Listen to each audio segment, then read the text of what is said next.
Welcome back to Hour 2, Episode 18, Handy at the Shandy. I'm still Table James Games, joined by Boring Jack and Adam the Fraud Bauer. Hour 2, as it's been come to known, is the listener feedback hour. And everyone's saying that. Everyone's saying it. Everyone's saying that. I've heard it. And we've gotten a lot of listener feedback and a lot of questions the last couple of weeks, which is awesome. So thank you so much to everyone who's been sending in your questions and comments to the email, handyatheshandy@gmail.com. Jack will read those. Adam and I will not, because we're too lazy to log in. This is the first time I see all of them.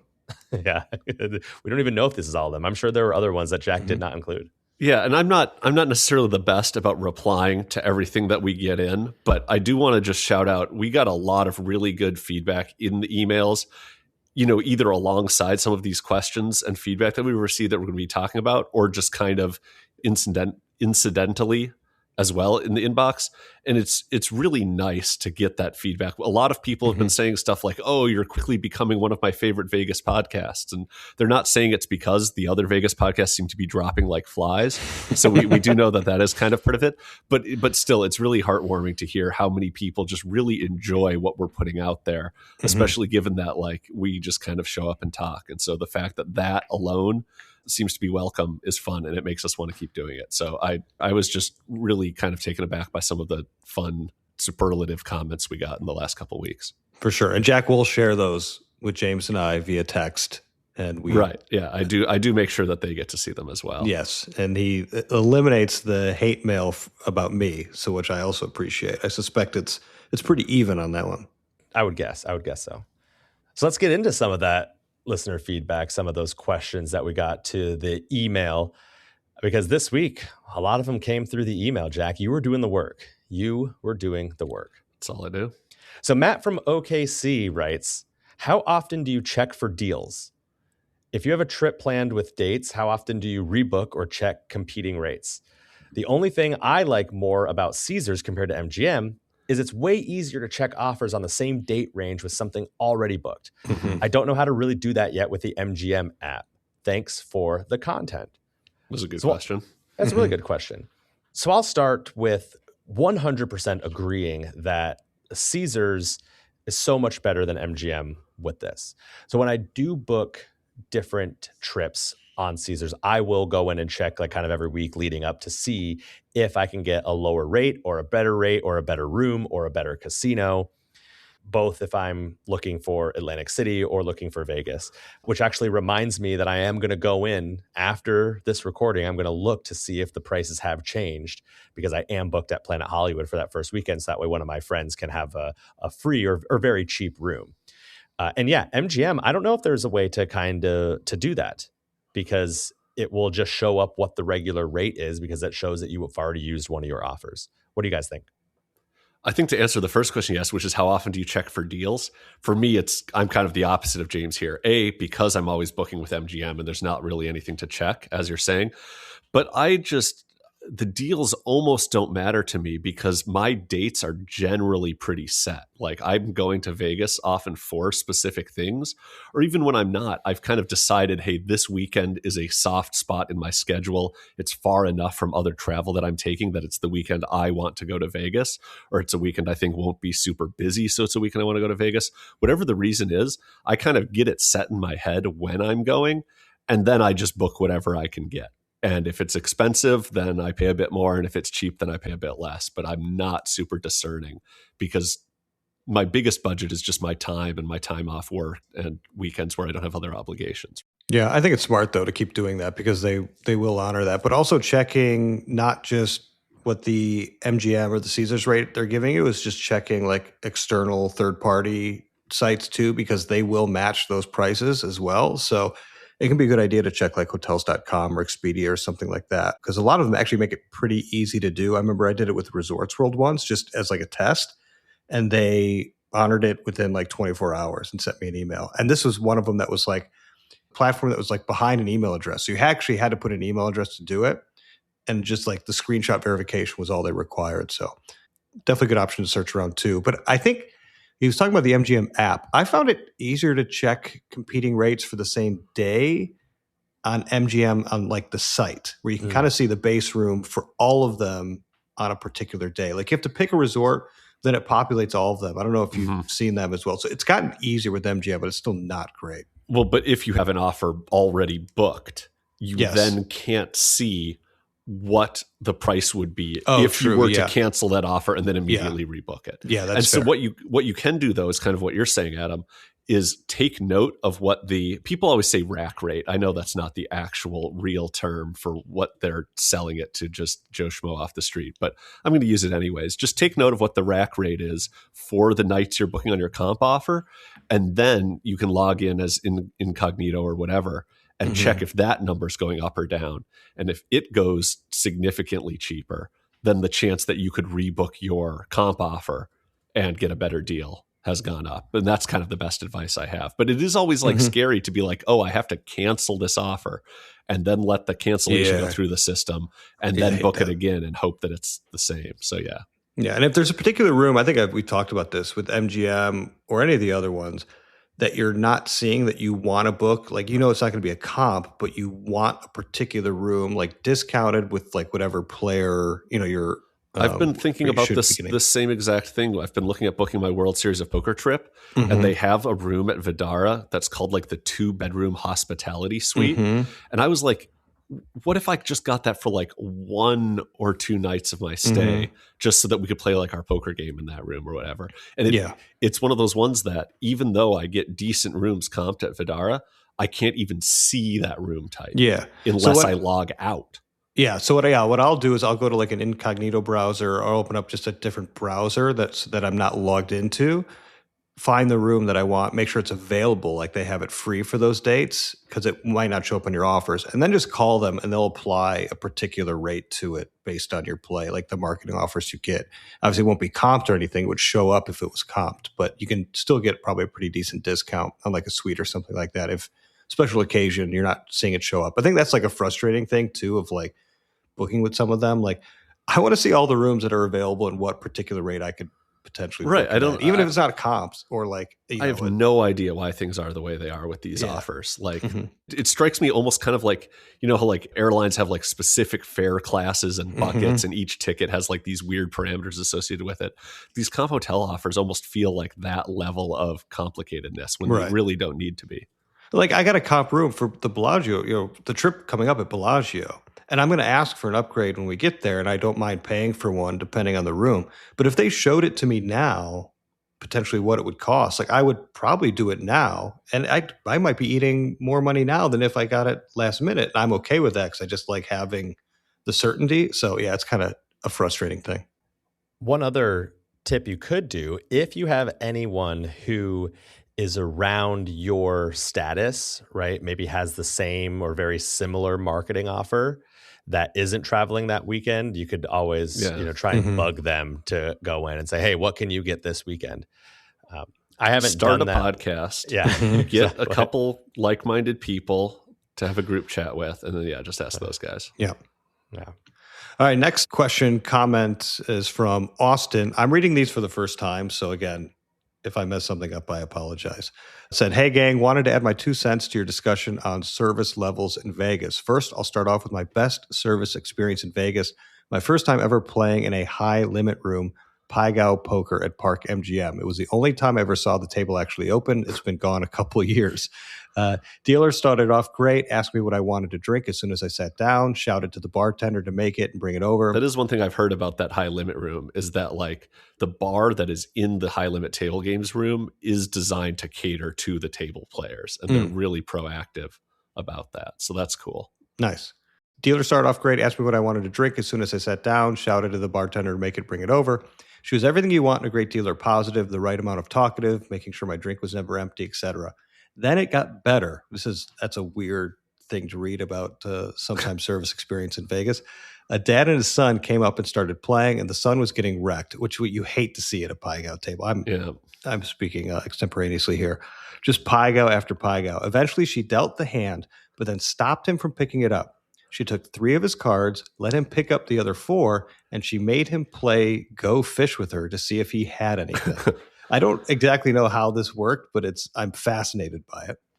He ended up with a flush and winning the hand. It was an amazing night, and I will remember the dealer much longer than how much I won. That's an awesome dealer, by the way. That's a cool Just being creative with it. He said, on the whole, I think the main issue with Vegas is the same as any big destination: consistency.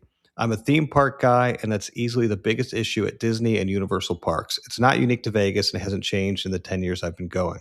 I'd be curious on Adam's thoughts on Disney World versus his cruise line experience, as I've definitely found the cruise line a way higher level of service with astounding consistency. Thanks for a great show. What are your guys' initial thoughts on that, the consistency issue, if that's the main issue, as he says? I think I agree with him that that's the main issue. It's like we've talked about. It's like you're going to find great service and you're going to find lackluster service. Mm-hmm. And so you can do your best to try to like tip the scales in favor of the former instead of the latter. But a lot of times you're just at the mercy with who's ever in front of you at any given moment. Mm-hmm. I think it's also about your attitude going into a lot of these situations of like, are you taking a positive attitude into the casinos and into your experiences with hospitality, because you're going to then notice the better service. And if you are negative and you're taking a negative attitude into the situation, you're going to pick up on more of the bad service. So I try and, have my rose-colored glasses on, and that can be very difficult when you're just getting wrecked. Well, and like beyond like a confirmation bias of like, what do you notice? It's like, if you have a good attitude going in, they're more likely to treat you better. That's just kind of human nature. And like, we've all had snafus in Vegas, whether it's like check-in, dinner, whatever, but we're more likely to have a positive outcome after that because we'll maybe let things roll off our back or still be nice and congenial to the people we're interacting with. Yeah, you said attitude is important. I kind of wonder what would happen in this Pygow situation if this hand where she decided to play the go fish card, so to speak, just also went terribly. Like, to some extent, like, if it really can't go worse, then like you probably wouldn't be too mad about it. But like it also, this could backfire, which is always a tough part of doing like, all right, we're gonna change things around this time, and then if it still just goes terrible, it's just like, ugh. Well, I do like her just trying to break up the flow of it, because like whether it's blackjack, even though Pygow's going slower, like any of these games, it's like it's just loss after loss after loss. It's just like the pace of it, the thump in your chest of like just losing and losing. Her just even just breaking it up and trying to add a little levity, to me, I would appreciate that even if I lost. So on the whole, when he talks about like the parks and like parks versus the cruise line, I'll agree to a certain extent. I would find that there's a bit of difference, like if you're in a park versus like a Disney or a Universal hotel. Like the hotels, the hospitality I find is always great. You're just not getting a lot of face time with the same people always. But like one story it tells, like I was at the hotel, one of the Disney hotels, and I was trying to get all of our bags. My wife had the stroller and a bunch of small bags getting to our hotel. And I've got like our two big suitcases, my kids' suitcases, my backpack, and I'm just struggling because it's like, the roller bags on the thick carpet, like walking it down the hall. Like in Aria, when you walk with your bag, you're like, you just keep finding the marble and just walk like you don't go on the carpet at all. But a woman, a housekeeper, came out of one of the staff areas, in the hall, and she saw me struggling, and she didn't even think, like she immediately came up to me, grabbed one of the bags and walked it all the way down the hall, which was, quite a ways away to the room. And I find that like in terms of Disney hospitality, I have that all the time. And then with the cruise, it's like, since you're seeing the same people all the time on the cruise, like the hospitality is through the roof. Like you don't even have to ask for anything. They know exactly what you want when you want it. So I feel like when you have a lot of those frequent experiences with the same people, that it really shines through. Like Jack, you have favorite bartenders, and it's kind of like when you go enough and you find your people, you find the right workers or right employees, like you can have that experience and kind of do away with that consistency issue as much as possible. But it's a really good feedback and a great comment. I do wonder if there are other areas where you could request like a certain person. Like if I'm waiting in line at Cosmo and I see Adam and my mutual friend, and by that I mean an employee who helped us each once, if I see Leroy at the desk, and I wonder if I can be like, no, you go ahead. I'll wait for him, or something like that. Or if that would be just like a really weirdo thing to do. I don't think so. I think they would appreciate it, right? We're like, no, we're going to see Vare at Wicked Spoon. We want his area. Yeah. Because he's okay with light theft. Yeah. Oh, thank you. So that's another great question. Another great question. Next up, we have Jamie, a.k.a. Mick Moulton, who writes in and says, I don't often hear you talk about carrying cash versus using credit, but I did hear James allude to using a credit line on the last podcast amid another pithy trip report. I'm considering using a combo of credit and cash on my upcoming trip. I'm staying at Planet Hollywood, and I'm thinking of seeding my local Planet Hollywood play with credit and using the cash for my strip wandering. I'm gun shy about casinos not wanting you to walk with credit and play those proceeds elsewhere. Rightfully so. Who would do that? Who would do that? He says, if I draw on a marker at the cage and either get a Tito for video poker or chips for table games, do you think it's fine to draw off my marker before I play and then just keep the change after a session, if I'm lucky enough to have change, and carry some of those Planet Hollywood chips or Tito around and keep playing on that credit draw in future sessions? And this is kind of I think this is an interesting question, just kind of about the behavior that you have with your marker funds versus your other funds. And I guess I'll start. I think the thing the casino wants you to do above all else is to segregate any funds you took out from that casino's credit line and only use those funds to gamble at the casino. So I don't think that, like, let's say I get a $2,000 ticket to play video poker with, and I play for 1 hour and I lose $100. I don't think they really care if I take that $1,900 Tito and jam it in my wallet for 24 hours, as long as I don't cash it and then go use it to do something else. And I think the way that they would find out that you're using the money somewhere else is if you come ask them for more money without having used the money that they know you have outstanding. That's really the only way you can get in trouble, is if you take that $1,900, you go to Treasure Island and you blow it all on blackjack that has good rules. And then you come back to Planet Hollywood and you're like, if I want to continue to play here, I need to take another marker. And they're like, sir, you're down $100. We're not giving you another marker. Right. So in general, I think I do the first thing where I do actually just keep in my head, hey, I have $1,200 in my wallet, but that's Venetian money. And so it's not actually in my wallet, and I shouldn't treat it as money that I have. It's Venetian bucks only. And then I have the other money in my wallet that I brought with that I know is part of like a petty cash fund and stuff.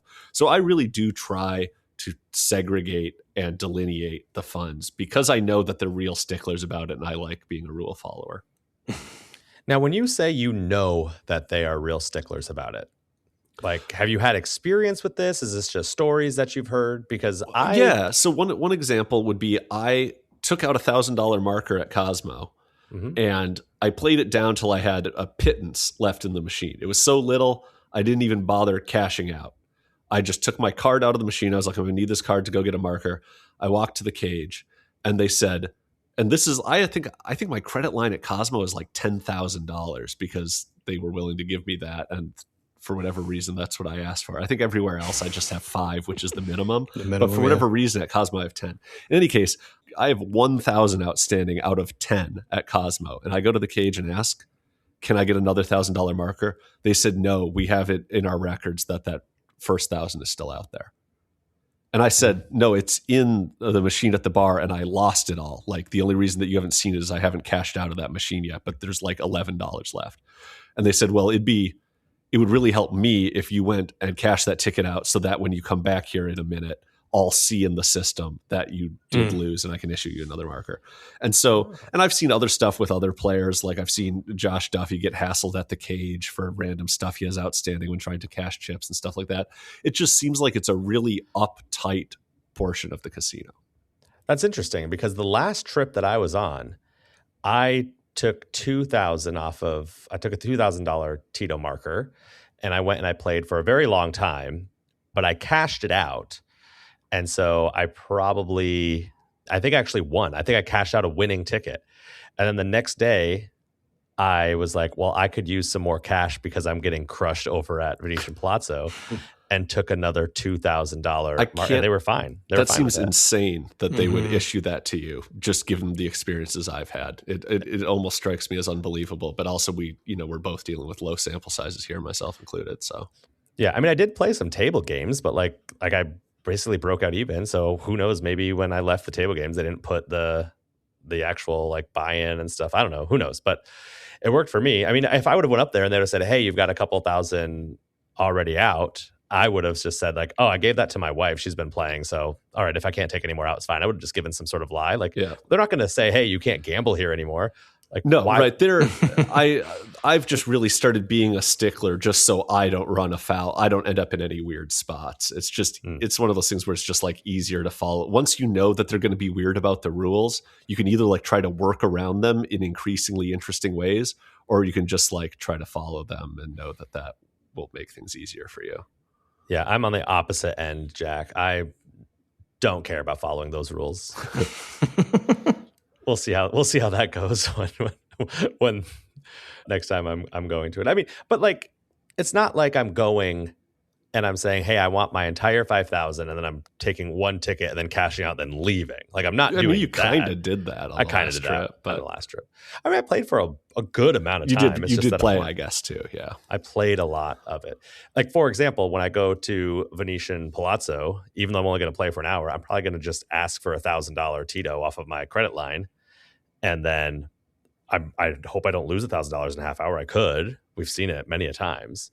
But if I end up with 800 or 1,200, I'm just going to cash that and then go to the machine, take my cash. It's just going to be part of the cash for the rest of the weekend. I think they also would prefer, again, we're kind of small potatoes to them, but in general, if you do win, they would prefer that if you're not coming back to continue to play, that you do pay back your markers. Mm-hmm. Well, of course they would prefer that, but I would prefer for not that. So I don't like that hanging over my head. Like, I feel like it's just too much things. I have to pay it back and then just be done with it. Okay. Let's get to the first part, though. He talks about the combination of carrying cash versus using credit. I do a combination of both. Typically, I don't like to dip into credit if I like to be optimistic and say, like, I have a set budget. I'm going to bring out enough cash for, so I can just get there and kind of go with whatever and play wherever I want and not have to worry about having credit in multiple places. But I know you guys are a little bit different in that regard. Yeah, I'm kind of the opposite of Adam, where I do bring cash and I have a credit line. But if I'm playing at a place I have a credit line, I will basically exclusively play on credit and not use any of the cash until the very end of the trip, where if I have cash that I brought with me that covers my losses on the credit line, I'll then just pay it off. But for the most part, I keep the cash for stuff like, oh, I'm going to drop in at Resorts World, or, oh, we're going to be doing slot golf at fucking Harrah's or whatever. So I need my $100 credit. I am very new to credit. For the F1 trip was the first time that I had set it up at both Cosmo and at Venetian Palazzo. And so now I'm pretty much just using the credit at those two places that I go. Our ATM limit is $1,500 a day, and our bank reimburses any fees, even if it's $9.99. So with that and the credit line that Kim and I have, I'm not really usually bringing cash. I used to be bringing cash exclusively, so like taking $5,000-$6,000 in cash with me. I've definitely, it does feel really nice to not have to bring, like you said, for some of these like poker trips I would go on where I have both my gambling bankroll and my poker bankroll. Yeah, I'd be bringing like $7,500 with me, and it's just kind of like, it's kind of a liability. You get like a lot more antsy about like your backpack and your pockets and what have you. So it's really nice to be able to show up empty-handed, being like, I'll do a bit of ATM funds, I'll do a bit of credit funds, and that'll cover everything, kind of thing. For your most recent one, James, how long did it take for you to get approved for the credit lines? Not long at all. A couple days, maybe. Okay, so that's good to know. Yeah, because for some it can take a while, and they will expire. Like if you don't use them for a while, they will expire. Right. So I've had some that have expired. Like I'd have to reapply. So I don't know where. I actually don't even know where I have an active or available credit line anymore. I'll have to ask. I will say it was different for all three places that I have it at now. So with Venetian Palazzo, I think it was really fast. I don't remember. I didn't get a call or anything. They were just like, yeah, you're approved. And that's 5,000. And then for Cosmo, I think it was like 4 or 5 days. And then I got a call and I had to verify like where my mortgage was and like a bunch of different things. And then I got approved. And then I did Rampart just because I'm going to be there. And I was like, oh, I may as well have some cash waiting there or a credit waiting there for me. And that was legitimately like I pressed the button and I felt like it was an auto reply email. And perhaps that's because that was my third line and they could see that I've already taken 2 other places and have paid back both times. And, you know, if the checking account has 3 times the amount of the money I'm asking for as a line, they're probably like, yeah, sure, here you go. Mm-hmm. Thanks, Jamie. Yeah, thanks. Nick C. from Twitter asked, last trip at Gem Bar, I asked for an old-fashioned. All my drinks to that point were either bourbon or brandy, but the bartender handed me the cup and gave me that quote-unquote, what do you think look? He used Crown Royal and clocked out before I could reorder. I'm out of here. What did you do to that guy, Nick? Yeah, that's it. I mean, and I don't know if this, I guess his question is, that's insane, right? But I wanted to add a little bit. This came from Twitter because I was doing the work this time trying to get some questions on the Twitter. So I wanted to know, have you ever had a bartender like try to experiment with a drink and it was just like weird, or like not know what they were doing and be like, well, here's your gin and tonic with vodka? So you're saying, is it insane to order an old fashioned, not get asked for a liquor preference and get it served with Crown Royal?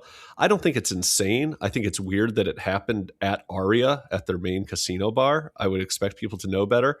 But I've been to a casino bar where the bartender had never heard of an old fashioned. And granted, this was at like a random local casino in Southern Illinois that I was at for a wedding. But like, it turns out that the credentials to be a bartender often don't involve anything to do with cocktails other than like, here's the recipe that we serve at this bar, right? Mm-hmm. And they look it up every time. So I don't think that's insane. It's whiskey. Whiskey is what goes in an old fashioned. And so for some people that's enough, right? I feel like if you have specific preferences, it's always best to just ask, hey, I want an old fashioned. Can I get that with Rittenhouse or something? No, like that? But like at this, they knew what they were doing, because you don't hand someone a Crown Royal old fashioned, be like, what do you think? Like they had just discovered fire or something in terms of I guess cocktails. That's the thing that I didn't read into this in the same way. But what does the what do you think look mean? Well, I think you should make it again is what I think. Like that's a preposterous thing to do. I don't know. It could have been all right. Just need a extra syringe in there and you're probably all good. Yeah. No, so yeah, James, you were asking, have you ever had a bartender try to experiment with a drink and it was just weird? I am not the right one to ask. I will drink anything, and the weirder the better. Yeah. No, I had I think I told it, maybe it was on this pod or maybe it was I was doing my other pod, rest in peace. But when I went to bar at MGM Grand and I asked for an old fashioned, and I'd be fine with them giving me, like, well liquor. That was fine at the time. But the guy said, I can't comp you that. I said, okay. And I think I asked like why, or, what can you comp, whatever. He said, I can't copy that because it's too much liquid. And I said, I don't. Too much liquid? So I had been drinking at the time, but I had to ask him again. I said, just so I'm clear, you said it was too much liquid? And he said, yes.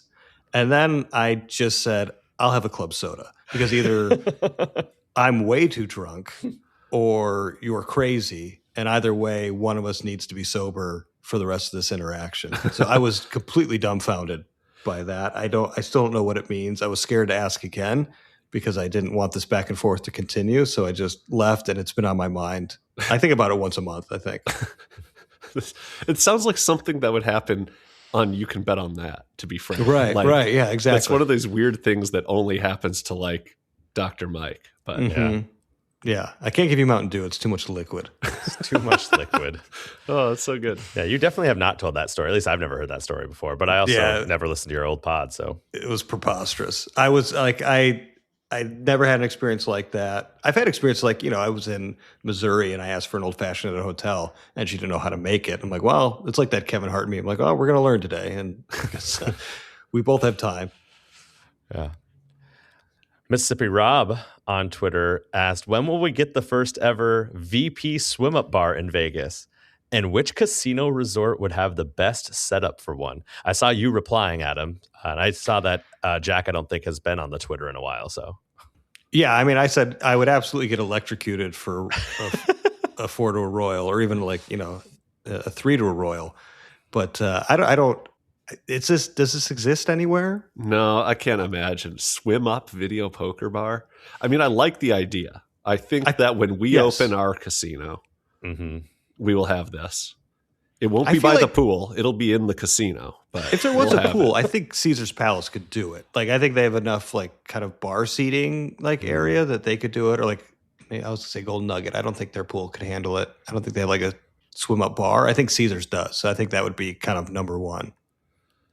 Yeah, I'm just afraid of dying. Yeah. And so, but there, I mean, technology will get there where we can have ideally a whole video poker machine. They haven't invented a button that doesn't get sticky after like 2 uses. So I don't know if they can invent a button that's waterproof. I mean, it seems like they're waterproof with all the liquid that seems to be getting spilled on these things. So actually, it might be better. It's chlorinated too, so it's better for germs. Yeah. Do you remember when those machines, occasionally the video poker bar would have like little rubber covers over the plastic buttons that like didn't make it any better? No, because there was always like a little separation between like a couple millimeters, and it just felt made them weird. Feel like squishy. Yeah. That's like you were in a rubber glove or something. I'm glad that's a thing of the past. Our next question on Twitter comes from the handle @OddlyElite. I like that. That's us. I like it very much. The question is, what little things matter most to y'all when picking a resort to stay at? I've thought about Aria and Vidara, but I always stay at Cosmo because I like the small footprint and love popping in for a morning coffee at the Gold Check-In Lounge. That's a good point. I never use that. You're not allowed to get the coffee at the Gold Check-In Lounge. Stop it. But I guess I keep forgetting that that's available. Like I'll get one when we check in, but I keep forgetting like stop in for a quick coffee or something like that later on in the day, or even just like a water or whatever. I keep forgetting to do that. Anyway, you know what matters most to me, I think, is what I'm going on the trip for. Gambling. And so it's gambling. Does it have a casino? And so Vidara's out. Vidara's out now. You know, right now I'm just really enjoying Cosmo and Palazzo. Like those are just the places that right now I'm really enjoying. So I'm just going to kind of keep going there until it gets a little stale for me. And then I'll probably find a new place or two to go to when that stuff kind of gets old. I don't see myself being the person that for the next 20 years, like I don't think I'm going to be planning the 60th birthday party and being like, we're going to Cosmo and going to all your friends Palazzo. Like fucking Rampart again. Jesus. Exactly. So I don't know. Like I think they're all the place that I'm going to stay at right now are all just nice enough that I'm going to kind of interchange them whichever I'm feeling like that weekend. But to your point, to me, it is mostly about liking the casino. Like, is the casino a place I want to play? Then I will pick that property. And there's a bit of fungibility where like I consider Vidara to be one of the hotel towers of the Cosmo in some sense, right? Like the distance between the Boulevard Tower and the Chelsea Tower is the same as the distance between the Chelsea Tower and Vidara, right? Like you're not really going that much further. And so I don't really consider that when I'm booking a Vidara stay. But yeah, it's where do I want to play? And then I'll stay there. It's just kind of how it goes, especially that I've been trying to play where I stay and vice versa. Yeah, for me, it's kind of a combination of, is it close to where I want to play? Close enough that it's not a bad walk. But 2, because I spend a little bit more time in the room now, is it a comfortable enough room that I don't have to be sitting and eating in the bed? Which is why I've gravitated a bit away from Aria. I like the rooms. One, they need a refresh, but it's just like it's not comfortable just kind of lounge and hang out in. Whereas like the Cosmo rooms are, if you're getting like one of the terrace rooms, they've got that nice kind of L-shaped couch in there. Palazzo, Venetian, same kind of thing. And then certain rooms at Bellagio, if I'm going to get an upgrade, was kind of like we talked in hour 1 about how that's kind of important for me in this trip. That's what I'm going for. So I kind of look at that too, where end of the night, can I hang out in there for a little bit, have some good downtime to myself and it still be kind of comfortable. Yeah. Last thing we've got is from the Better Life on Twitter. And he asks us the age-old question, face up or traditional Pai Gow poker? And it's great that we are latecomers to the podcast scene because this has been rehashed a million times over, but we have not talked about it. So 1,000,001. For me, when Face Up Paigao was announced, I obviously heard about it on podcasts before I ever saw it at a casino and before I saw its meteoric rise and kind of takeover of all things Paigao. I was like, this sucks. This fucking sucks. This is the crapless craps of Paigao. This is the blackjack switch of, I was just like, this is a dumb gimmick that ruins the fun, and I can't believe I'm never going to play Paigao again because of how much this sucks. And I played it and I was like, oh, this is awesome. Like, it's actually just way better. And I think the reason I like it better is what you have to beat. Mm-hmm. You are peeling back each of your 7 cards, knowing what you want to see to make a winning hand, or once that's out of the question, what you need to see to get a push. Mm-hmm. Whereas like when you're peeling your 7 cards, not having seen the dealer's hand, you're like, oh, I've got 9s with ace jack. And as you peel back that last 9 and get the pair, you're like, oh, that's pretty good. Or once you get the ace to go with your jack high, you're like, oh, that's pretty good. There's like certain little things that are exciting. But like, okay, I've got 9s with ace jack, and the dealer turns over like 3 pair, and you're just like, oh fuck, well, what was the whole point of me getting excited about pairing the 9 on the 7th card? So I don't know, like the things I like about gambling show up a lot more in Face Up Paigao, it turns out. I would say, because I agree with you, we're on the wrong side, or like most people are not in favor of Face Up Paigao. And this kind of came up, like I would say people who have gambled for a long time are not a fan of this change, I'll say.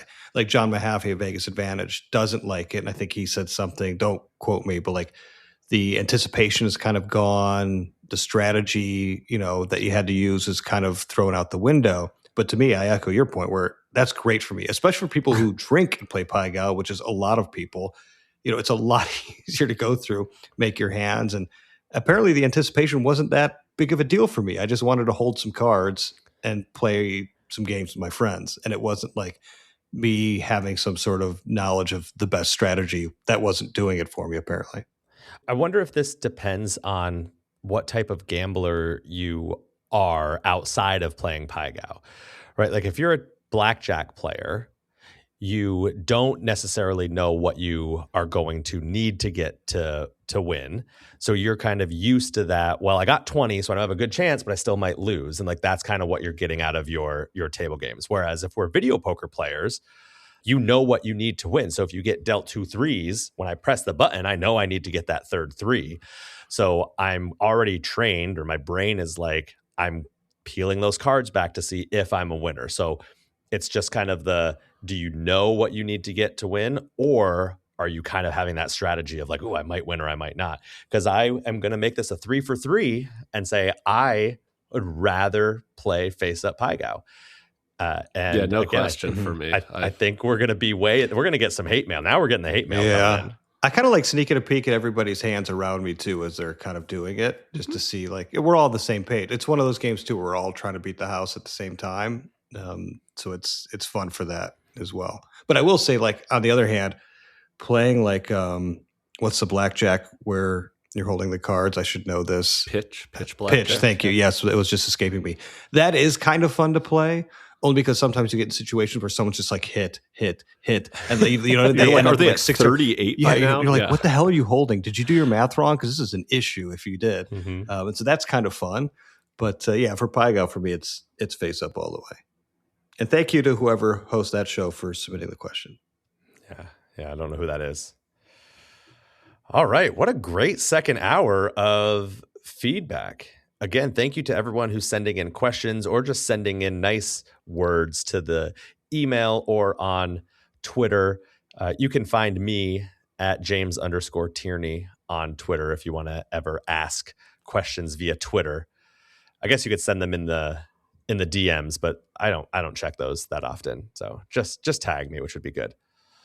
And what's that email address, Jack? Do you remember it? I think it's handyatttheshandy@gmail.com. And it's pretty confusing because the first at is like the letters AT. The second at is like the at sign that shows up in most email addresses. So you're going to have to figure that out. And Shandy is with the CH, like chandelier. Well, bar. everyone knows that. Well, Not whoever wrote the notes in here.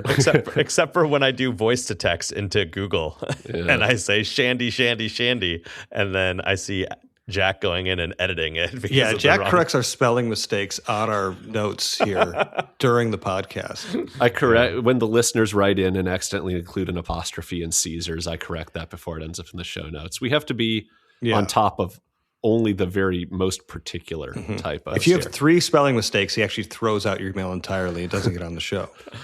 Yeah. Well, that will do it for episode 18. The next time we record, James is going to be in Vegas in the demilitarized zone, as it were. Yeah. That's right. And Adam and I are going to have recently come home and still be licking our wounds, whereas James is going to have fresh gaping wounds. So no, just knee deep in hand pays and tax forms for next year. I can't wait. We're gonna crush it. We're not gonna be licking any wounds. All right. Well, that will do it for episode 18 of Handy at the Shandy. Both hours 1 and hours 2 were great. Super excited to be heading out to Vegas soon. Thank you all for Boring Jack, Adam the Fraud. This is Table Games James, and we will see you in a couple weeks. Bye-bye. Later.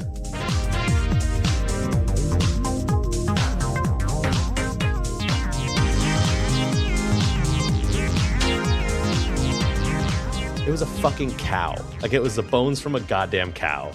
It was cattle bones.